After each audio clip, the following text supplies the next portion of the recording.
ہر روز کئی دلچسپ خطوط عماد الدین اور بہاؤالدین کی نظروں سے گزرتے۔ ایسا کیوں نہ ہوتا؟ ان کا آقا سلطان صلاح الدین مشرقی وسطی کا سب سے طاقتور حکمران تھا۔ اگرچہ ایشیا کوچک میں کلیج ارسلان نے اس کی سیادت قبول نہیں کی تھی، لیکن نقصان اٹھانے کے بعد اسے صلاح الدین کی مخالفت کی جرأت نہ تھی۔ شاہ آرمینیہ کافی عرصے تک عقاب کی طرح اپنے کوہستانی قلعوں میں پناہ گزین رہا، لیکن بالآخر اسے بھی تقی الدین کے پرجوش رسالے کے روبرو سر تسلیم خم کرنا پڑا۔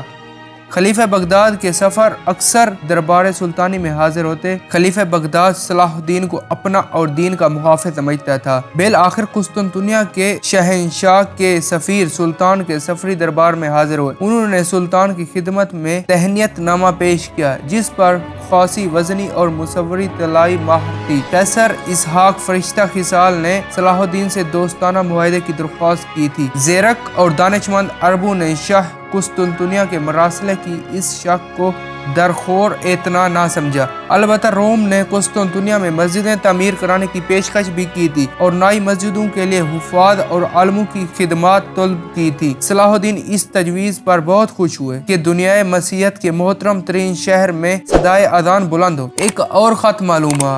یہ خط فریڈرک باروسا رومیوں کے شہنشاہ اور جرمن ریاستوں کے اعلیٰ حکمران کی جانب سے تھا۔ اس خط میں عجیب و غریب نام تھے جو عرب دبیروں کی پریشانی بن گئے۔ شہنشاہ نے یہ تنبیہ کی تھی کہ اگرچہ یروشلم عیسائیوں کے حوالے نہ کیا گیا تو میں اپنی ساری فوجیں لے کر تمہیں سبق دینے پہنچ جاؤں گا۔ فرعون مصر کی مثال سے عبرت حاصل کرو اور یروشلم حوالے کر دو۔ یہ بات فریڈرک باروسا نے کہی تھی۔ عربوں کو یہ معلوم ہو گیا تھا کہ فریڈرک باروسا کون ہے۔ وہ اہل فرانک کا شہنشاہ اور محافظ مسیحیت ہے۔ انہیں یہ معلومات قیصر اسحاق فرشتہ خصال نے بہم پہنچائی تھی۔ وہ فریڈرک سے سخت خائف تھا، اس لیے اس نے صلاح الدین سے امداد کی بھی درخواست کی تھی۔ صلاح الدین نے فریڈرک باروسا کو خود یہ جواب بھجوایا: اب ہمیں صرف سور، طرابلس اور انطاکیہ فتح کرنا باقی ہے۔ اگر یہ شہر پرامن طریقے سے ہتھیار ڈال دیں تو ہم صلیب الثبوت واپس کر دیں گے، سب اسیران جنگ کو رہا کر دیں گے،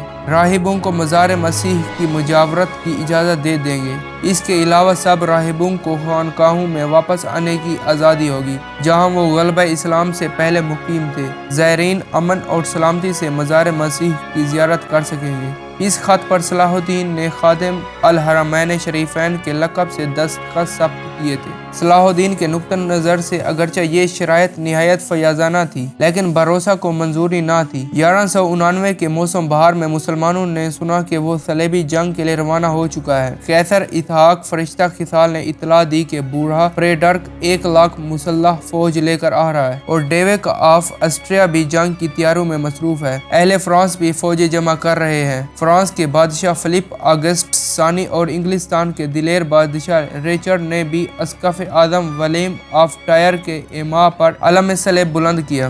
وینسی تاجر مسلمانوں کے مفتوحہ علاقوں میں اپنے تجارتی اڈے قائم رکھنے کی فکر میں تھے۔ وہ قاہرہ میں یہ خبر لائے کہ صقلیہ کے نامرنوں کا بحری بیڑا طرابلس کی بندرگاہ کے مقابل لنگر انداز ہو چکا ہے۔ اہل پیزا کے جنگی جہاز جلد ہی پہنچنے والے ہیں اور شمالی یورپ والوں کے جہاز بھی ساحل غرناطہ کے قریب دیکھے گئے ہیں۔ صلاح الدین یہ حوصلہ شکن خبریں نہایت صبر و سکون سے سنتا رہا۔ بالآخر اس نے خلفاء کو عیسائیوں کی جنگی تیاریوں سے آگاہ کرنے کے لیے خط روانہ کیا۔ قاصد، کبوتر، شتر سوار سلطان کے احکام لے کر دور دراز پھیل گئے۔ سلطان نے باج گزار امیروں کو دعوت جہاد دی اور انہیں القدس کی محافظت کے لیے کمر بستہ ہونے کی تائید کی۔ اس نے کراکش کو حکم دیا کہ وہ مصری فوجوں کو منظم کر کے تیار رکھے۔ اس خوفناک طوفان کے آثار دیکھ کر صلاح الدین نے اندازہ کر لیا کہ اصلی معرکہ اب ہوگا۔ میں نے گزشتہ 2 سال میں جن عیسائی فوجوں کو شکست دی تھی وہ موجودہ عیسائی فوجوں کا کچھ نہ حصہ تھا، یعنی وہ فوجیں بہت تھوڑی تعداد میں تھی۔ اب فرنگستان کے سارے بادشاہ اور امیر مسلمانوں کے خلاف برسر پیکار ہے اور ان کی فوجیں اسلامی فوج سے تعداد میں بہت زیادہ ہیں۔ غالباً اب مجھے دشمن کی 250,000 تازہ دم فوج کا مقابلہ کرنا پڑے گا اور میرے پرچم تلے کبھی 50,000 سے زیادہ سپاہی نہیں ہو سکے۔ اب کیا ہوگا؟ سمندر پر بھی مصری بیڑوں کو دشمن کے بہتر اور کثیر بیڑے کا سامنا کرنا پڑے گا۔ سمندر پر عیسائیوں کی فتوحات ناگزیر ہوں گی۔ اس کا